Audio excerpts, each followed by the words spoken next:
तर मी आलतो मोठ्या देवीला, चला सांग. तर मंडळी, तुम्हाला तर माहिती ना, मी मडीला आलतो. तर काय नाही, इथं खूप गर्दी होती ना. तर रविवारची गर्दी होती का अमावस्याची मला माहीत नाही, पण गर्दी होती खूप गर्दी होती गाईज.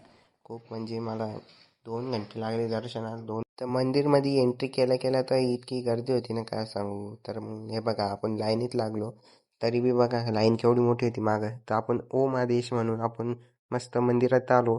मंदिरात एंट्री केल्यानंतर मस्त दर्शन केले, बाबाचा आशीर्वाद घेतला. फर्स्ट टाइम मी मंदिरात आलतो काय. त्याच्यानंतर आपण निघालो होतो मोठ्या देवीकडे. मोठ्या देवी कोणाकोणाला माहिती का, मला फटकन कमी करून सांगा. तर आपण मोठ्या देवीला आलो, तर डोंगर बघितला तर माझे तर पायच गेले आधीच. मग आपण चढत चढत चढत चढत इतक्या पाय दमले गाईस, काय सांगू. नंतर मंदिरात आलो. मंदिरात आल्यानंतर मस्त 1-2 क्लिप्स घेतल्या. इथं पण पाहिल्या होत्या गाईच.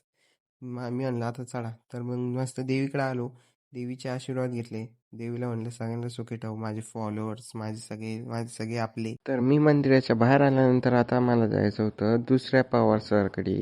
म्हणजे आता आपल्याकडं दुसऱ्याकडे जायचं आहे. दुसरीकडे म्हणजे आता पुढेच कळेल तुम्हाला. तर तुम्हाला आजचा ब्लॉग कसा वाटला का म्हणून सांगा आणि सबस्क्राईब करा.